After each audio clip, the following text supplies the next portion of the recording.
قبل ما نبدأ عاوزك تركز معايا في عظميته النهاردة وتعلي الجودة كده وما يهمكش، علشان ملخص النهاردة هيخليك تعمل لايك وكومنت كمان. وكالعادة قبل ما نبدأ ما تنساش تصلي على النبي وتعمل اللايك للفيديو وتكتب لنا في الكومنت بتتابعنا من انهي بلد. من غير ما اطول عليكم يلا نبدأ ملخص النهاردة. بيبدأ فيلم النهاردة في الصين القديمة في مدينة تايشينج، وبسبب البرد الشديد اللي في المدينة بيبقى شغل الفحم في الفترة دي في ناس كتير شغالة فيه، وكان منهم تيان اللي وهو شغال شاف حاجة في الفحم. صاحب الشغل قال له دي لازم تتباع بسعر كويس. وبنعرف بقى ان في الوقت ده الامبراطور اتقتل، والملك تشي غير مرسوم الامبراطور وساعد ولي العهد يانج جيان على صعود العرش. بس ولي العهد يانج قاد الجنود لمحاصرة الملك تشي في اليانج تشينج، وامر الملك تشي بقتل شعب اليانج تشينج بالكامل، وقدر كمان انه ينتصر عليه لحد ما اخو ولي العهد دونج مسك في رقبة الملك تشي وكان عاوز يقتله. بس يعني بيتضح ان الملك تشي كان بيحلم اصلا، وكان في الوقت ده قاعد في المية ومفيش حاجة من دي حصلت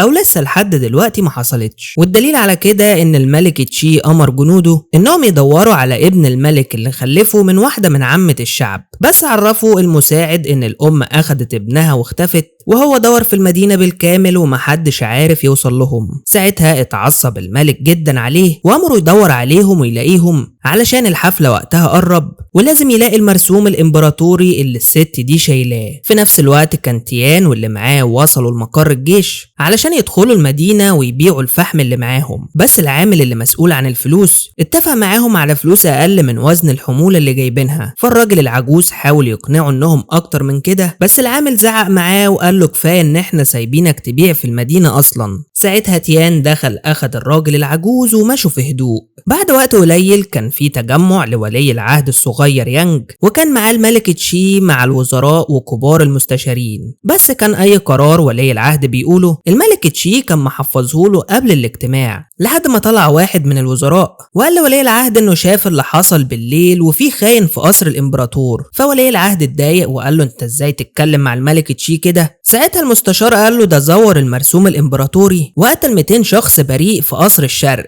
ساعتها الملك تشي امر الجنود انها تاخده لحد ما يشوف قصته وقت تاني. بعدها على طول كان الحراس ماسكين الراجل الطيب ده وكانوا هينفذوا عليه الحكم بالاعدام، لانه صدر قرار من ولي العهد ان الراجل ده شخص متمرد واستغل الوظيفة بتاعته، علشان كده صدر عليه الحكم بالاعدام قدام كل الناس وبيقطعوا راسه قدام كل اللي واقفين، واكيد يعني محدش هيقدر يعمل منهم حاجة. في نفس الوقت كان في المكان في واحدة اسمها ني، بس كانت حاطة حاجة على راسها علشان محدش يتعرف عليها. بس واحد من الحراس بيشوفها فبيجري وراها بسرعة هو والجنود، بس مش بيلحقوها لانها كانت قدرت تختفي من المكان. ولما بيجي الليل واثناء ما تيان قاعد بيبيع الفحم اللي معاه اتخيل كده بجمل اسود شافه قبل كده ايام الحرب زمان، فبيلم الفحم اللي معاه وراح عند الراجل العجوز وطلب منه ياخده تاني يوم للراجل الفارسي. فقال له طيب عاوز اطلب منك طلب، لما نعدي على الحدود ساعدني ادور على ابني لانه اتاخر عن ميعاد رجوعه 3 مرات.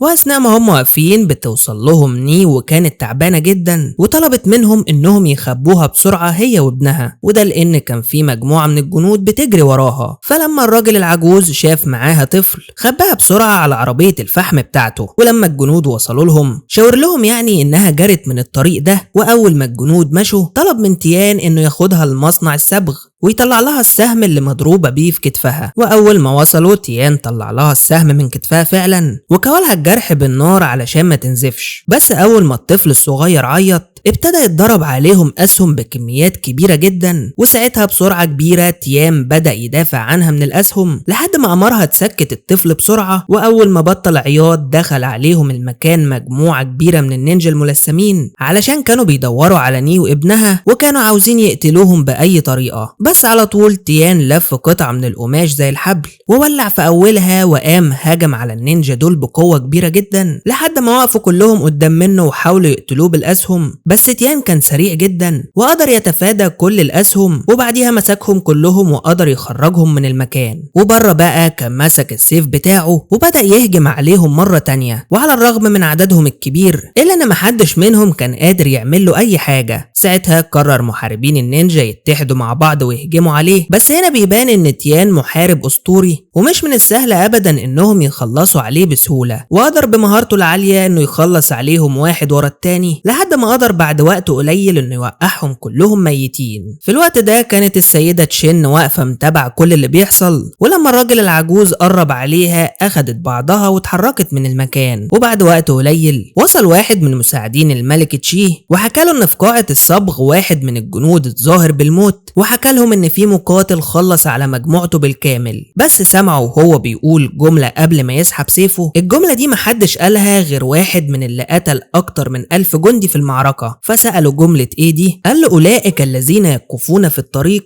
يجب ان يموتوا. فقال له معقول ده بالقوة دي؟ فالحارس عرفه ان جيش السيف لونج تشي سيف المقاتل فيهم ممكن يقتل 3000 شخص، ده غير ان المقاتل استخدم تقنيات في القتال، قدر في الاول انه يتمكن من كل المقاتلين، وبعدين بالسيف الفولاذي اللي معاه خلص عليهم كلهم. وقال له كمان انا قلقان لا يكون في حد من جيش السيف لسه عايش. فالملك تشي قال له هو مش الجيش مات بالكامل؟ فالحارس قال له انا خايف لا يكون معلمهم هو اللي لسه عايش. قال له طب انت كنت مقاتل عظيم زمان، راحت عليك ولا ايه؟ اتصرف في الموضوع ده بسرعة وامسك البنت دي وابنها وهات منهم المرسوم الامبراطوري في اسرع وقت.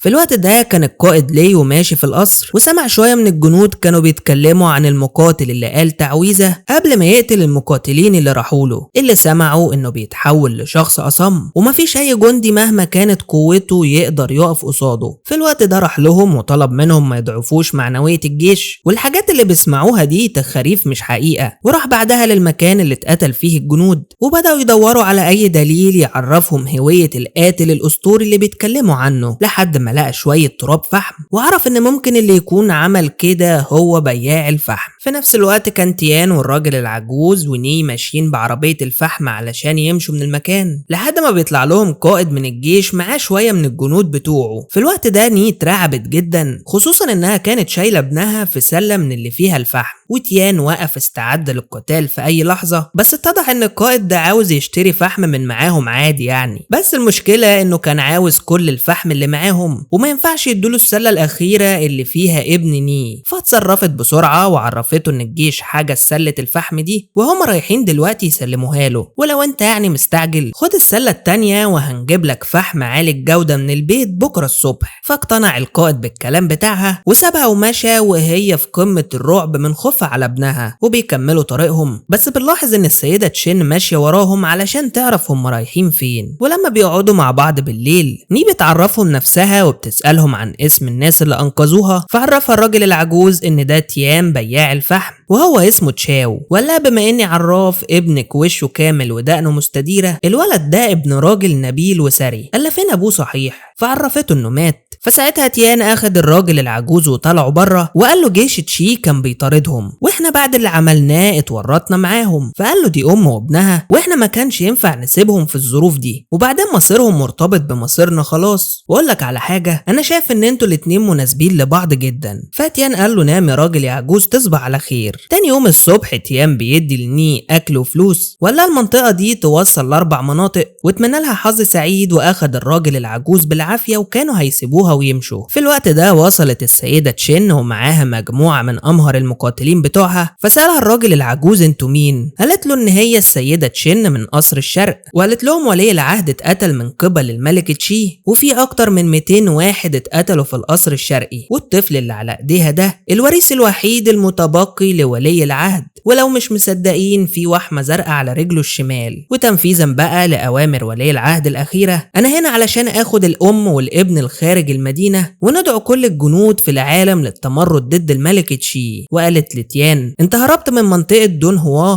اكيد انت عارف كل الطرق في المدينة كويس جدا وممكن تساعدنا في الموضوع ده. فقال لها انا ماليش علاقة بالموضوع ده، وكان هيمشي بس بيوصل بره مجموعة من جنود الحكومة بس شافوا عربية فحم تانية بعيد شوية فطلعوا كلهم يجروا عليها. اما السيدة تشين قالت لتيان انت قتلت 4 جنود امبارح لوحدك علشان تدافع عن الطفل ودلوقتي مش عاوز تساعدنا، ومسكت القوس وضربت سهم على الطفل الراجل العجوز ضحى بنفسه علشان ينقذه، بس اتضح ان دي مجرد خشبة، والسيدة تشين عملت كده علشان تثبت لهم انهم خايفين عليه. فالراجل العجوز قال له هو كمان ان احنا لازم نساعدهم. فبيوافق تيان اخيرا انه يساعدهم، وعرف السيدة تشين الطريقة اللي هيمشوا بيها، وهي انهم هيعدوا من 4 مقاطعات علشان يوصلوا لبوابة يانج اللي هيخرجوا منها من المدينة، وهيستغلوا الحفل اللي هيتعمل، وكل يوم هيعدوا منطقة. المهم بيجي الليل وكانوا قدروا يعدوا اول منطقة، بس هما في البيت تيان صنع حريقة طلع منها دخان كتير، وفي نفس الوقت كان في مجموعة من النينجا اللي تبع الحكومة وصلوا لنفس البيت اللي هما قاعدين فيه، والناس في الشارع بره بدأت تجري كلها وتطلب المساعدة ان حد يعني يجي من الحكومة يطفي الحريقة. اما جماعة النينجا بسبب الدخان الكتير اللي في المكان فكانت بتواجه صعوبة في الرؤية، وبسبب ان تيان شغال في الفحم فكان الدخان مش بيأثر عليه، وبدأ باستخدام عود الخشب انه يهجم على الجماعة اللي دخلوا البيت، وبدأ يوقع فيهم واحد ورا التاني، وبسم الله ما شاء الله اللي كان بياخد واحدة منهم كان بيقع على الارض مش بيقوم مرة تانية. وفي الناحية التانية السيدة تشين بدأت هي كمان تساعد تيان في التصدي لجماعة النينجا اللي هجموا عليهم، وبيبان قد ايه ان عندها مهارة عالية جدا في استخدام السيف، وكانت بتظهر للواحد تخلص عليه في ثواني وترجع تختفي تاني، لحد ما وصلت لواحد كان مقاتل قوي شوية عن التانيين، وده اللي بدأ يدافع عن نفسه من هجماتها بالسيف وهي ما كانتش قادرة عليه. وكمان انضم له واحد تاني من جماعته وبدأوا يهجموا بقوة كبيرة على السيدة تشين، وكانوا خلاص مقربين يتمكنوا منها لحد ما وصل لها تيان في الوقت المناسب، وبدأ يهجم معاها على الاتنين دول لحد ما خلص عليهم، ووقفوا في وش بعض هما الاتنين. هي حدفت السيف وهو ضرب بالقوس، موتوا اخر 2 من جماعة النينجا اللي هجموا عليهم. في الوقت ده كان القائد ليو مولع عود بخور وقاعد مستني رجالته اللي راحوا، بس المساعد قال له انا اظن ان مفيش حد منهم نجا. فقرر القائد انه ياخد مجموعة من الحراس وينزل يدور عليهم بنفسه. في الوقت ده كانت يان والسيدة تشين قاعدين، وهي كانت مستغربة الهدوء اللي بره في المكان، لحد ما واحد من رجالتها عرفها ان ني وابنها اختفوا. فراحت لتيان وسألته عن مكانهم، قال لها طب هو فين الجيش اللي انت قلتي هيساعدنا؟ كده الاتنين ابتدوا يشكوا في بعض، وكل واحد شكله هيلعب لوحده. المهم بسرعة قدرت تشين تخلي تيان يفقد الوعي، ومشيت تدور على ني وابنها بأقصى سرعتها، اللي في الوقت ده كانوا ماشيين بسرعة هي والراجل العجوز علشان يوصلوا للمقاطعة الثالثة بعد ما عدوا أول 2، لحد ما بيتفاجئوا بمقاتل عملاق جدا في طريقهم وبدأ يهجم عليهم. بس لحسن حظهم بيوصل 2 من جنود تشين وبدأوا يهجموا على المقاتل الضخم ده، وهم استغلوا الفرصة وهربوا بسرعة من المكان لحد ما وصلوا لاسطبل خيل استخبوا فيه. وفي نفس الوقت كان المقاتل الضخم ده محدش قادر عليه نهائي، وبيتضح كمان انه معاه مقاتل قزم كده ربطه بحبل على ظهره ساعده في التخلص من الجندي التاني. في الوقت ده كان مجموعة من جنود الحكومة وصلوا للاسطبل وبدأوا يدوروا على ني وابنها، بس يعني بنعرف ان الراجل العجوز ادالها علامة وقال لها تدور على شخص اسمه بوس لانج في السوق الجنوبي، وهو ماشي يغني في نص الشارع علشان يبعد الجنود عن المكان اللي موجودة فيه ني وابنها. وبعد وقت قليل كانت السيدة تشين وصلت لني، والجنود وصلوا للراجل العجوز وفضلوا يضربوه علشان يقول على مكان الام وابنها، بس هو كان بيقول حاجة واحدة بس، ان ابنه تشاو هواي من جيش السيف هيرجع وهيقطع راسك على اللي انت بتعمله فيا. وهنا وصل القائد ليو، ولما سمع اسم ابنه افتكر انه شاف جثته زمان في الحرب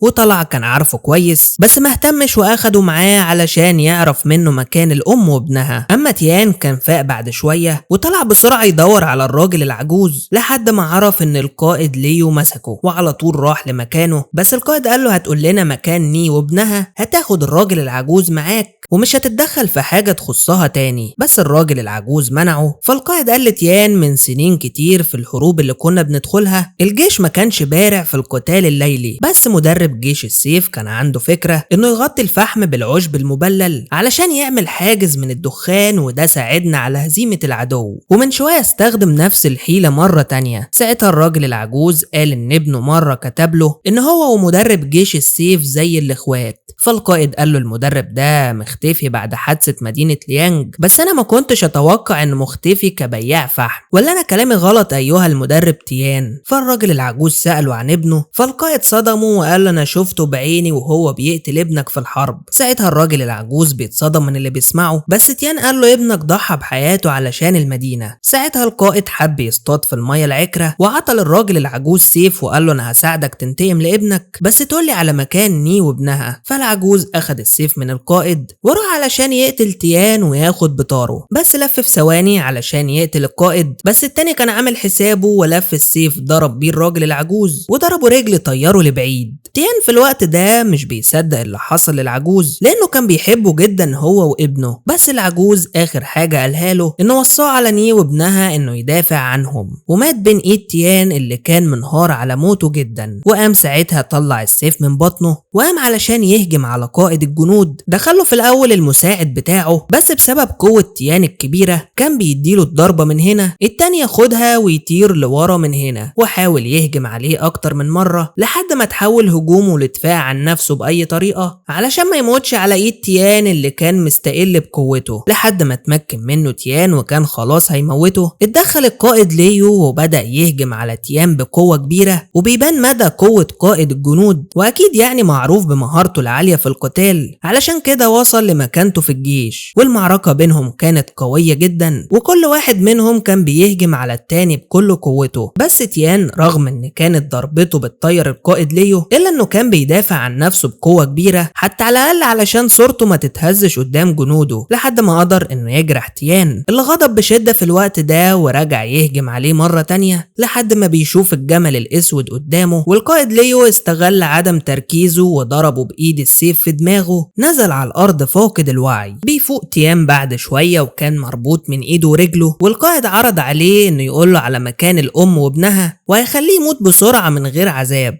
وقال له انا عارف انجازاتك كتير على الحدود وما ينفعش اعمل معاك كده، بس انت اللي اجبرتني. ساعتها تيان قال له انا عارفك كويس، بس انت ازاي واحد زيك خدم مره واحده على الحدود يبقى قائد لحرس الجيش فجاه كده؟ اقول لك انا، انت اللي اقترحت على الملك بمذبحه المدينه وقتلت 12 من قاده الجيش علشان توصل للقياده، ولسه مساعد القائد بيتكلم ضربه على وشه طير له اسنانه وامره يروح يدور على الام ويخلص الموضوع في سريه علشان ما تحصلش مشاكل اكتر من كده. في الوقت ده كانت السيده تشين وني وصلوا للراجل الفارسي صاحب الراجل العجوز اللي قعدهم في مكان يستريحوا فيه وسابهم ومشى، بس واحد من مساعدين تشين عرفها ان بياع الفحم اتقبض عليه، وهي عرفت ني ان الراجل العجوز مات، فطلبت منها انها تساعد بياع الفحم وتنقذه، بس هي قالت لها خليكي في نفسك انتي وسابتها ومشت. بعد شويه كان القائد ليو ماسك تيان وبيعذبه عذاب شديد علشان يقول على مكان الام وابنها، لدرجه انه كان بيدق المسامير في ايده، بس برضه التاني كان رافض يتكلم لحد ما المساعد بتاعه بلغه ان الملك تشي عاوزه، فقال له خلينا نشوف هتستحمل لحد امتى، وطلب من المساعد بتاعه يحرسه وساب المكان ومشى. ساعتها تيان شاف الجمل مرة تانية، بس قال لنفسه ما ينفعش اموت دلوقتي، وقاوم بكل ما فيه من قوة وسحب المسامير من ايده بسنانه وطلع استفتح باللي واقف على الباب،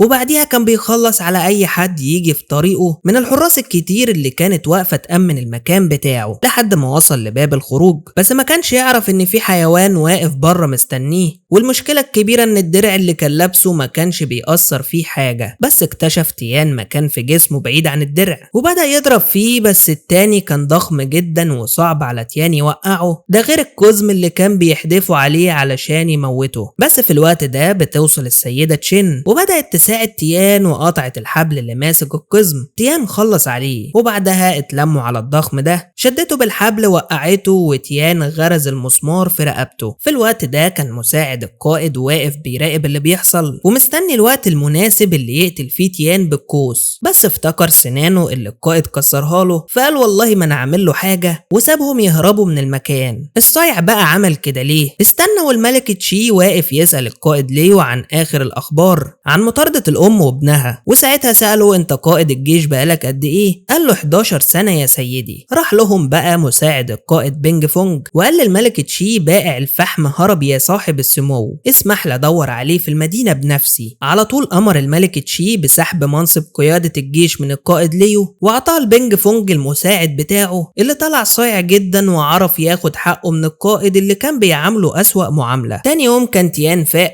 وعرف انهم قرروا ان يوم التتويج اللي هيحصل السيدة تشين وني هيروحوا للتتويج وهيقتلوا الملك تشي، والمنشورات هتتوزع في المدينة بالكامل بكل الجرايم اللي عملها الملك تشي. فتيان قال لني كده انت هتموتي على الفاضي، بس تشين قالت له ان هي قررت انها هتضحي بنفسها علشان البلد. فسألها تيان انا شفت اسم عيلة تشي على المراية بتاعتك، فقالت له ان الدم اللي بيجري في القذر ده بيجري فيا انا كمان، وقالت له ان الوغد ده زور المرسوم الامبراطوري واتآمر لقتل عيلة الامبراطور، وراجل ظالم بيعمل كل حاجة وحشة وانا نيابة عن الشعب لازم انتقم منه. على طول بوس لانج بيخبي نيه في العربية بتاعته وبيتحركوا كلهم علشان يوصلوا لقصر الامبراطور اللي هتقام فيه الحفلة. اما تيان فطلع بدلة المحاربين بتاعته القديمة وهو بيفتكر ذكريات زمان لما كان من اقوى القادة في جيش السيف، وني وتشين بيوصلوا للقصر وبيحضروا نفسهم. اما تيان فبدأ يسخن كده بالسيف الضخم بتاعه قبل ما يلعب الماتش الاخير اللي باين له كده انه هيكون ماتش من ماتشات كاس العالم، ورغم ان السيف بتاعه كبير جدا الا انه كان بيستخدمه بكل حرفنة وشكله كده هيرجع لايام الشقاوة بتاعت زمان تاني. وبعد وقت قليل وبسبب ان ني كانت خايفة على ابنها، شين كانت عاوزة تاخده والله اعلم عاوزة منه ايه، بس ني كانت اتفقت مع الست انها تاخده وتهرب، وتشين اتفاجئت ان اللي موجود ده مش ابن ني، بس راحت وقفت الست قبل ما تهرب واخدت منها الطفل بالعافية. في الوقت ده وصل المحارب تيان واخد منها الطفل في ثواني رجعه لامه وقال لها عرفك بالسيف بتاعي يقتل اي شخص في 10 خطوات بس. ساعتها اتهفت في عقلها وكانت عاوزة تاخد الولد بالعافية ودخلت في قتال خفيف كده مع تيان، بس قدر في وقت قليل انه يسيطر عليها ورمى منها السيف بتاعها بحركة من حركاته وقال لها مالك بتعملي كده ليه؟ فحكت له ان زمان كانت امها ست جميلة جدا والندل اللي اسمه تشي ده اعتدى عليها بسبب جمالها، واول ما ولدتها شافت انها كانت جميلة هي كمان فبوظت وشها بالفحم علشان ما يبقاش مصيرها زيها. علشان كده كانت تشين بتوعد نفسها